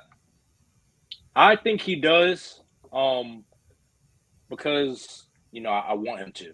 I'm not really around it to where I've had any insight or anything. I just think that just with my experience, year 2, everything slows down. Everything it seems so much slower. It makes a lot more sense so that you can take that next step. The little things that might have sped you up or confused you last year, those things are like second nature to you this year. So I think just this past year of him going through the ups and downs, it's good. We hated it during the time. But now that we're a year away from it, a year removed, I think this is where he takes that step, just being year 2 and being comfortable in the system. Awesome. All right. So for me, favorite away game, I hate to be that guy, but I'm going to be that guy, and I'm going to say OU as well. Just simply because Texas was scurred. They didn't want to play us this year. They wanted to stay off our schedule. They opened up our stadium in 2007. Should have lost had it not been for a rainstorm. I don't know what it is with this Florida weather. But that game, for those of you that don't remember, we were winning. And then they got lucky. We had a rainstorm that stopped play for about an hour or so. They got to reset, and they won the game. So OU's a big name. They're going to the SEC. I think everybody in the Big 12 is rooting for everybody else to beat OU in Texas this year. Oklahoma right now is ranked number 20. And obviously, for the players, to play at OU Stadium, that's one of the storied football programs in college football. So I got to imagine for them, that's one of the places you want to play. You only get, a fixed number of games to play. So, playing in that stadium is awesome. I'm also going to say, and I know, Josh, you like K-State. For me, for the away game, so I'm going to give you two answers. One is I'm probably going to be at Cincinnati this year, and I'll be there with my cousin who went there and is also used to work with the athletic department there. So I'm looking forward because they've been extremely loud ever since this playoff run, which they lost. So I don't know why there's such a big, so much noise around it. But I look forward to beating them at home at Nippert. And then just for the Big 12, I'm really looking forward to Baylor as well. I think there is some opportunity to spark a rivalry there. Oklahoma State's going to be really cool. They're a good program, but they lost a lot last year. They lost a ton in the transfer portal. Like 3/4 of their roster. So I'm not as excited about them. I am excited about Baylor. because I feel like, after 2013, there's an opportunity there to kind of rekindle that relationship. And so I got ship goals when it comes to Baylor. So let's make that happen. Cool. Agree. All right. So now that we got that knocked out, the next thing is Big 12 expectations. What are we expecting for our first year in the Big 12, folks? Josh? I want to see wins. I want to see solid play. We talked about that when you were trying to figure out. Don't straddle the fence. That's a specific question. Come on now. It's binary. What, you want a record? You already told me I can't do what a are record. your expectations? Like, what are your expectations? Everybody expects wins, but how many, My expectation is to be competitive in almost every game. We'll probably slip up in one where it's like, what is this? We'll probably have one of those. I'm guessing 6 wins. 6 wins in conference. 6 wins. All right. So bowl game season. Is that not overall. Overall, I'm thinking 8+, but I think in conference is going to be about 6 wins. Probably I'm couching it. I think it's 5. I'll be optimistic 6. Anything over 6 is gravy, because I think if we get over 6 wins, then we'll get over 10 wins for the season. It's not an easy schedule, and we just don't know what we're up against, right? I mean, we have an idea of, does the O-line gel? Is JRP available all the time, right? I feel comfortable in the defense. I think most of our nut ones are going to be solid. Most of our twos probably are, but there is a drop-off in the quarterback area. Maybe Rizek rises, maybe Timmy does too. I don't know, but I feel like it's 8+, and we have a good shot at getting to 10. Awesome. That fair? That's fair. Absolutely. Good breakdown. Thank you. All right, Alan. Yeah, what are your expectations? My Big 12 expectations are 4 to 5 wins. Realistically, I think we have an inside track with our home Big 12 schedule. It sets up real nicely in terms of who we play. A lot of teams last year that were at 500 or slightly under. I think what puts us over the edge at home is that how fired up our home crowd is going to be. I think the energy this year is going to be on a different level, and we've shown how well we play at home just in general. And when you put a fired up, sold out crowd, I think we're going to be either one loss or undefeated at home, but I don't think we're going to do that well on the road. Personally, the 3 games that we are the underdog are Kansas State, Oklahoma, and Texas Tech on the road. I mean, we lost to Navy last year and gave up 39 to USF, and we've consistently lost 2 or 3 conference games in the American the last 3 years. And I know the team has improved, but I'm not just going to expect that we come in and beat down the Big 12 right away. So I always take a level-headed approach, and I feel 4 to 5 wins, I think, is where we get, with most of them coming at home. But I do think we pull off one big upset, whether that's Oklahoma or Kansas State. But on the flip side, I think there's going to be a game that we expect to win and we end up losing. It seems to happen under Gus pretty consistently. You mean like Louisville or Georgia Tech? Right, like Louisville we beat Georgia Tech. Navy, Navy, ECU. I mean, you can go back every season and find one. No. ECU, we get a pass. They had our playbook. Well, yeah. You can't use that one. Can't use that one.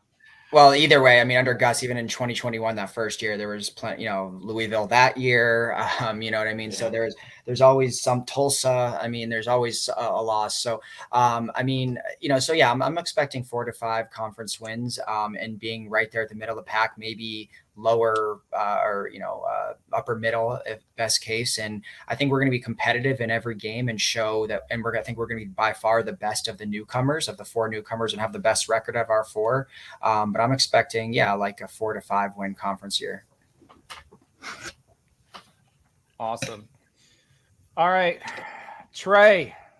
Since we've heard from the voice of reason, what do you think? Yeah, I mean, I was telling them earlier, as a player, I mean, I expect us to win every game. I think that's just the mentality you have. I don't think any team is unbeatable. I don't think any team is just like one of those teams that just come back and you're just like, all right, this is gonna be a tough one. How teams used to look at us coming back from when we were playing. I don't think there's a team like that. But again, taking my player hat off, I expect every game. I think we should win a lot of the games. So I say 5-6 wins. And then some of those road games, I just don't want it to be a blowout. I think we should be able to prove that, we can beat you guys just, for whatever reason we didn't. But optimistically thinking, to me, when I saw Mackenzie Milton take that year 1 to year 2 jump, I felt like we'd win every game. And we knew it day one. It wasn't just, we had to wait to see games. We saw it, on the field that first game versus FIU. We're like, all right, this kid's taking that step. Like, I think we can go all the way. You I saw think if we flashes see that against from JRP, Maryland. You saw flashes Yeah, against Maryland for him. I remember that game. I was there. Other than the fumbles, Exactly. we were good. And I think that's the same thing for me, at least with JRP. I think we've seen flashes. And now knowing that he was told, hey, you got one read, check down, scramble, he did pretty well for just being that's your offense. So I think if he's able to take that next step, which I think we're going to see early versus Kent State, if he's able to go through those progressions, I think that, I don't think it's out of the realm that we kind of do 7-8 wins. I think we play 9 conference games. I think we can win it, besides, hopefully as we've gotten older, the kind of slip mishap games. Being a senior-laden team, we don't have those. Those games where you just kind of let it slip under the radar and you kind of overlook it. That's what I think would be a next step too. I think if we can do that, I wouldn't be surprised if we won all of our games. I know that's optimistic, but I expected it. If JRP can take that step and the defense plays to their potential, I think it's very possible. I don't think the Big 12 is just like, walking to play Alabama or Georgia. I don't think we have that in this conference. I think everybody's beatable. I think we're plenty talented enough to go run the table. And I do think because we don't have Texas and TCU on the schedule, that helps too. Yeah, it changes that help. Dynamic, because my first instinct is, we got probably about 8 or 9 potentially. Yeah. If we have those two on the schedule, I don't think any of us are thinking that. Bro, Texas is like Miami. Until they prove they're back, they ain't back. So I'm not gonna say anything. They get all these players every year. They got all this money. Until they prove that they're back, they're just a paper tiger, just like Miami. So that's what I think about Texas. I agree. We just don't have a good track record versus either. So far, might be a little different now. But I agree with you there. Yeah. So, all right. So, when I'm thinking about this, a couple things that kind of jump out to me. Tortilla Tech is one. Texas Tech. I know people. We're going in the Big 12. I'll call it Tortilla Tech. You guys throw tortillas. You have a bell ringer. I mean, it's going to happen. Anybody who has not seen a Texas Tech GIF with a bell ringer, go Google that now. That being said, the other one that I'm really worried about, actually, I was worried at the beginning about Oklahoma State, but I'm more worried about Kansas. And here's the reason why I'm worried about Kansas. And that seems like an oxymoron. Nobody saw Lance Leopold except for Andrew from Nightline on what he was going to do at Kansas. They've got a great dynamic quarterback, and it's early in the season. So he's not going to be as beat up because he's only 5 in. He's a running quarterback. He's got a good arm. He was doing big things at Kansas until he got hurt last year. Kind of like the JRP kind of story, right? He's dynamic. He's quick. I saw him play Arkansas, played really well against Arkansas last year. I watched that game. That's one I'm kind of worried about. And Lance Leopold has won everywhere he's been. So, Andrew, if you're listening, yes, I'm talking up Kansas for some god-awful reason. I don't know. I just I'm a little worried about them this year, which sucks because I'd really hate to lose against Kansas because of Andrew, the first year that we played them, because they've stuck for so long, because I'll never hear the end of it. Still love you, Andrew. That being said, if I'm looking at this, in-game conference, I'm expecting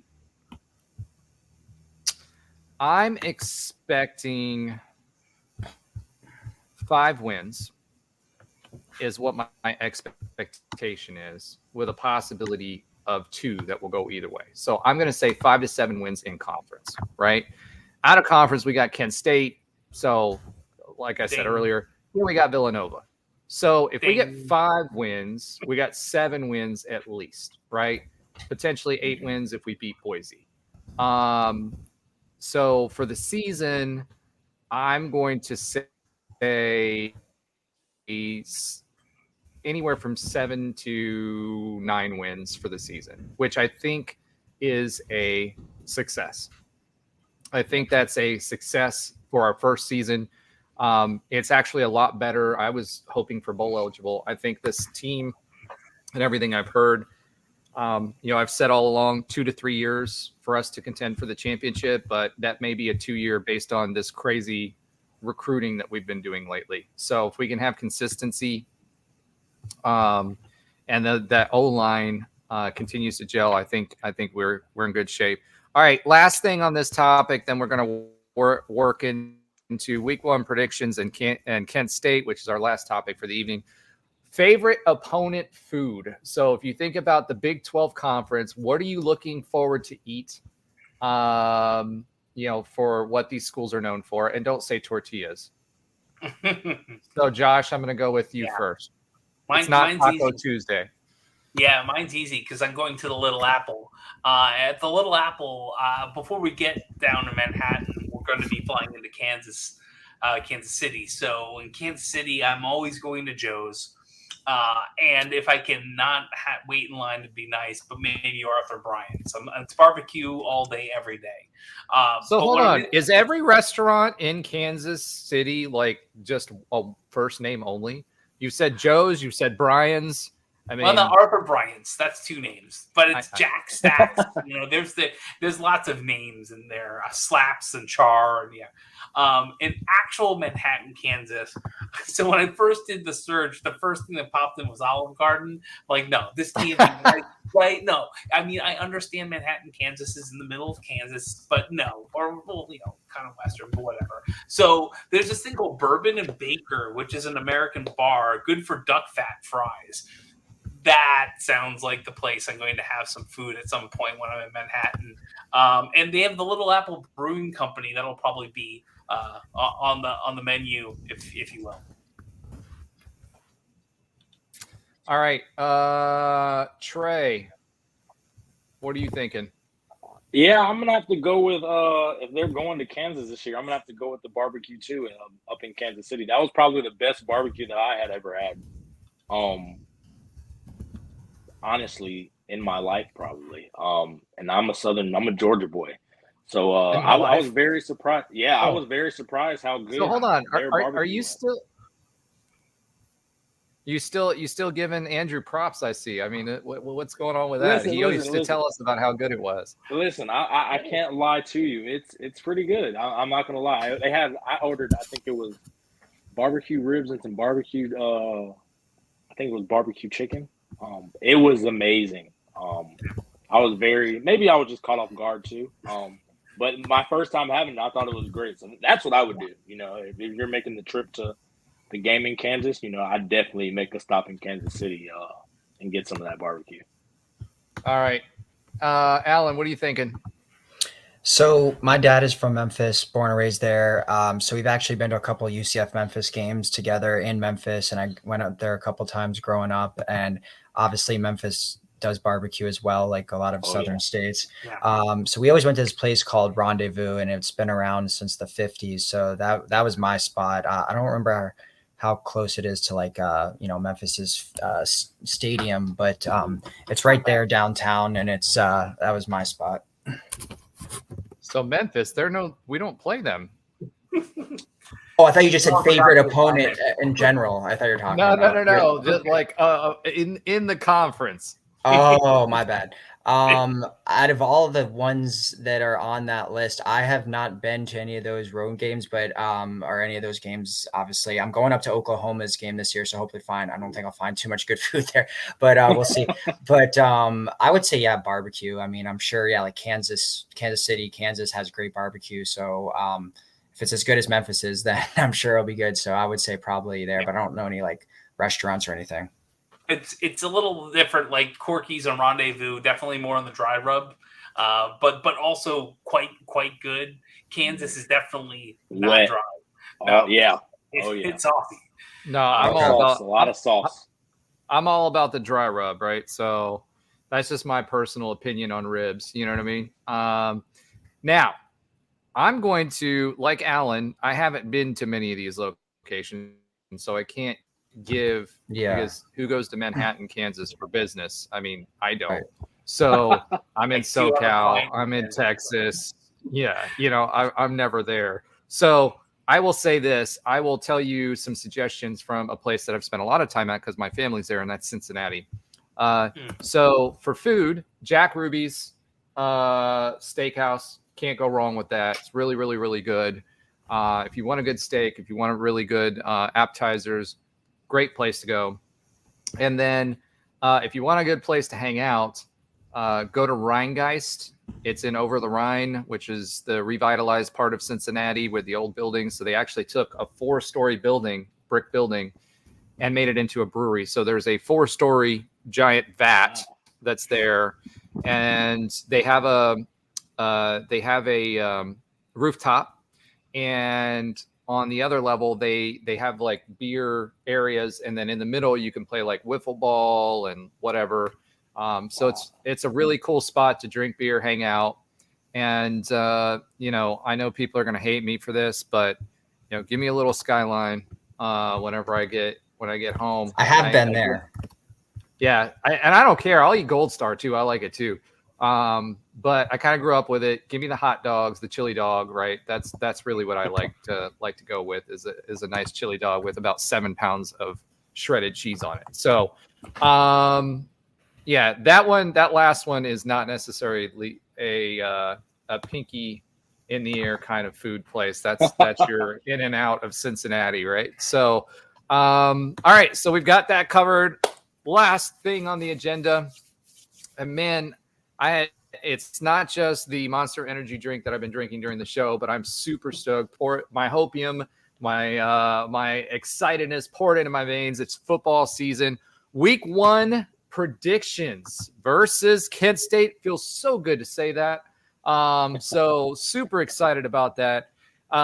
So just a little bit of background before we talk about it. One, the series is tied 2-2, as I mentioned before. We did share the MAC conference for like a couple of years. We actually played them in 1997, beat them 59-43. So that was right after we went to D1. Then we played them again in 2002. We beat them 32-6. 2003 happened, and we lost 36-16. And then 2004 happened, and we lost 41-24. So we owe them not quite a 62-12 butt whooping, but we do owe them. So they have the thing to kind of think about and to know about Kent State. Brand new head coach, Kenny Burns. All their coaching staff is turned over.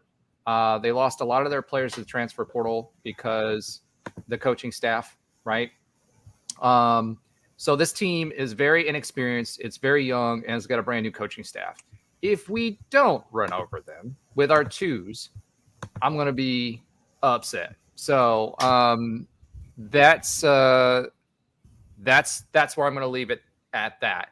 I did listen to his interview. He's a disciple of PJ Fleck and Lance Leopold, which is pretty awesome. Those are 2 really good names in the coaching circles. But it's Kent State. He's got a young team, and he even said he's got to rebuild. And I think he watched the UCF press conference, and when he was asked, what is UCF like, I think he watched the UCF press conference and just repeated what was said. So it was pretty interesting. They also are prepared for the impending hurricane, believe it or not. He actually said several months before they did drills on what to do if the storm is happens and they have to delay the game, move the game, cancel the game, whatever. So they actually did that, which is kind of crazy. A team from Ohio, right, did that in their prep work for us. So that tells you what kind of record we have on Labor Day weekend, like games. So they're ready. I don't know if UCF was even as prepared as what he is for what's going on, because it's almost unbelievable at this point. All right, so for Kent State, what are your keys to the game? And give me a score prediction. The line, by the way, as of right before the show, which is on Monday night? Monday night. Yeah, Monday night was UCF by 37. So, Josh, keys to the game for you, and what do you got the score? So to me, it's getting your mind in the game. I know it's the first game. I know the opponent has almost no one from last year and has a new coach, but keeping your mind right? So the wise part of the healthy, wealthy, and wise, because sometimes there are teams that don't think about who their opponent is. I don't think this is going to be that. This isn't going to be an Appalachian State, Michigan situation, but you have to do everything possible to make sure your mind is right. I that's it. I think everyone is going to have an injury-free game. I feel like we're going to get the twos in by maybe the third quarter, maybe the fourth quarter. We'll see. But I'm if you want my score now.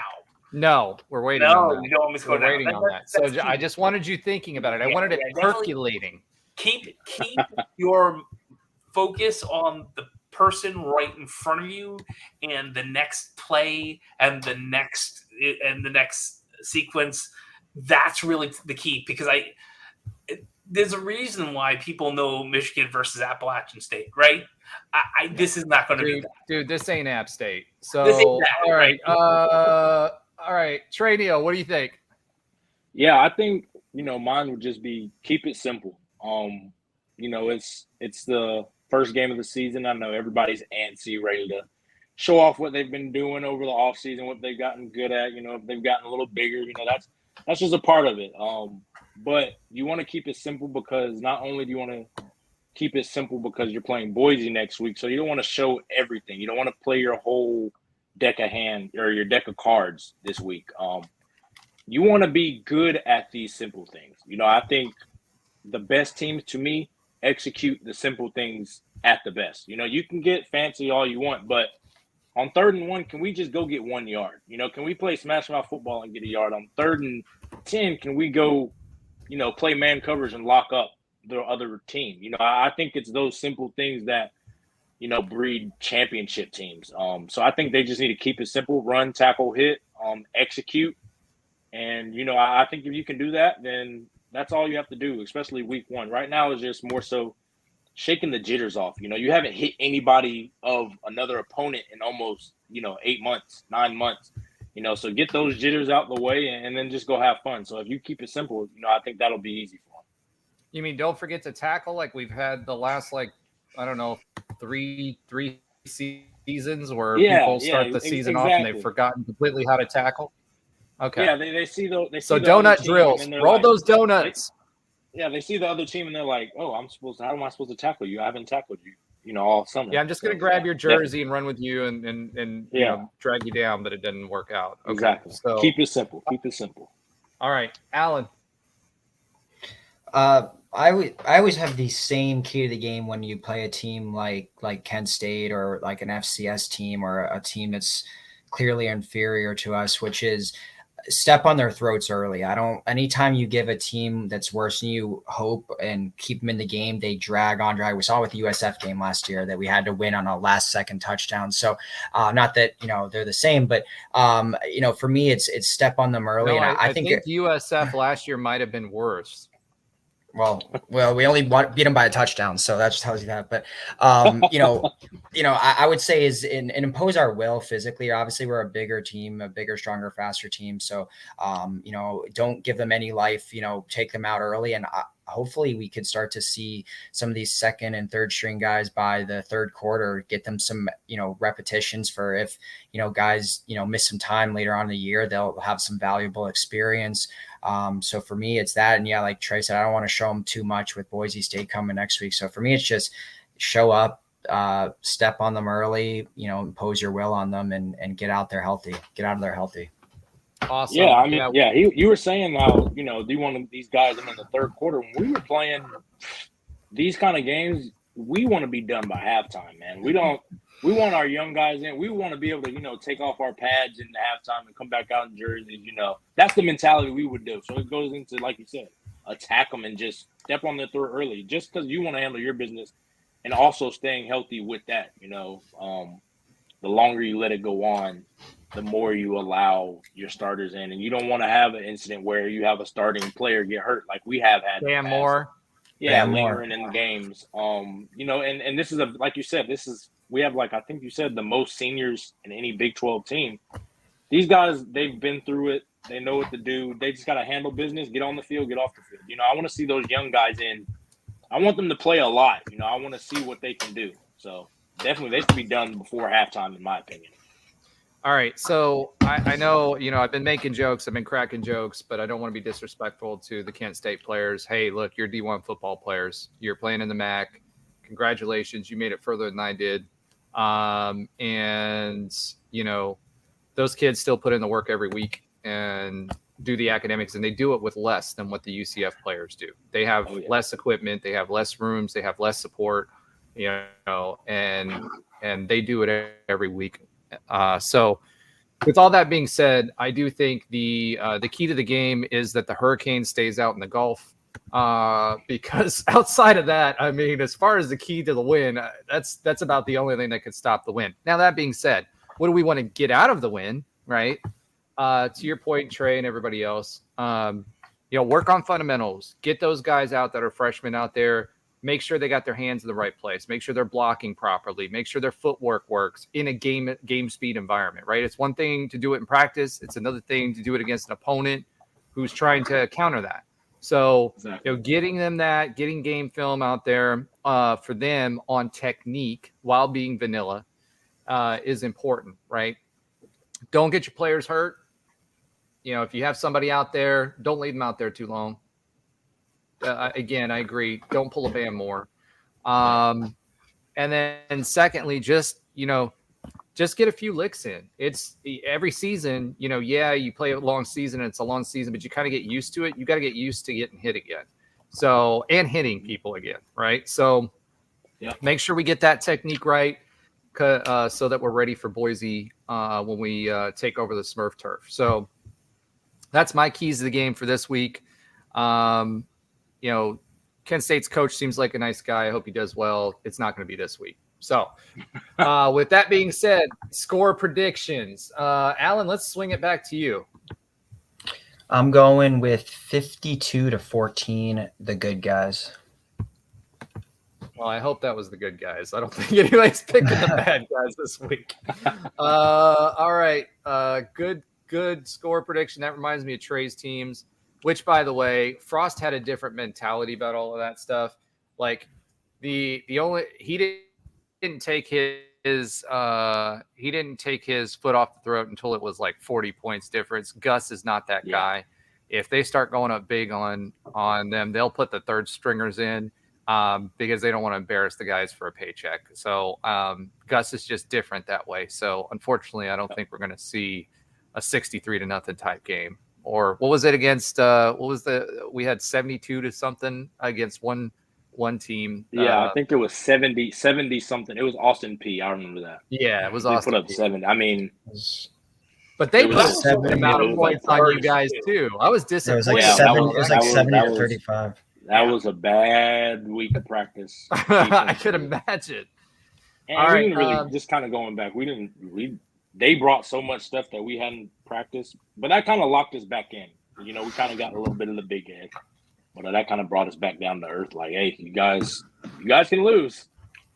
So, well, narrator. All right. So going back to Josh. Josh, what do you think? So I actually was right there with Alan. My head was about 52-17 actually, and that's not me riffing off. I actually wrote it down. I should have wrote it down elsewhere, but I was thinking I was thinking that we're going to get about 6 or 7-ish, but to me, it really depends on the third quarter. Like if we get 50 Burger up, because I feel like if Timmy gets in and can actually start cooking a little bit, then I think that's where we start getting to the 50s. I actually think Kent State's going to score at least twice. And it might be more like realistically like a 52 to like maybe 13. But I'm thinking give them 2 scores and a field goal sometime in the third, fourth quarter. I'm going to throw you a wrench because you brought up Timmy. Timmy's going to come into this game, and he's the type of quarterback that does well in a game, not so well in practice. So if he throws the ball all around the yard after JRP sits, are we going to have another Mikey Keene versus JRP situation here? No. Yeah, I think this is I don't think that one's going to happen unless JRP gets hurt. Yeah. I think this is his team. I think Gus kind of knows that. He doesn't want to have any of these deals with like he did last year. Who should I play? All that. I think it's JRP's team, and we're riding it till the wheels fall off. Yeah. All right. He was doing that last year too. Trey, what do you think? Yeah, I think it'll be. I think with the running clock now, I think it'll be a little bit low scoring. I think we get 49. I'm going to say to 3. I'm a defensive guy. I don't want Kent State scoring any points. I know inevitably they probably will, but I think if the defense plays to how I think they can play, I don't think they're going to score, but maybe off 3 points. So I'm going to say 49-3. Good guys. Okay, so Trey, I mean, you're killing me, Smalls. Trey, what was your final one? What was it? Sorry. 49-3. Yeah. All right, so I'm going to make this fast and dirty because we're coming up on 2 hours. I'm going to say 52-10. Good one. So the reason why I'm going to say 52-10 is I think we pull our first stringers pretty early, and we're going to let the second and third stringers go out. When the third stringers start hitting, that they're just running the ball, right? So if the problem for Kent State is we got the running back room that we do, so all of our oars are like 4 and 5 star players. Yeah. So that's why I say 52-10 on that. So that's my prediction for this week. We'll check in and see how we did next week. All right, that's going to do it for the first show. I want to thank the guys for joining me. I thank the viewers for following along with us. Thank you guys for picking up the baton when the internet said bye-bye. And hopefully, that won't happen in the future. But hey, this was a lot of fun. It was great getting back on the bicycle again. I'm excited about watching football, talking football, analyzing football, being upset over football, whatever happens this season. I'm just excited that we're going to be P4, and I hope to goodness that we beat Kansas so that I can talk a lot of smack, because Andrew and I already have a rivalry over the Chiefs and the Bengals. So now we may be adding a Kansas UCF rivalry onto it as well. So thank you all. Looking forward to next week. Have a great week and charge on. Charge on. Bye, everyone.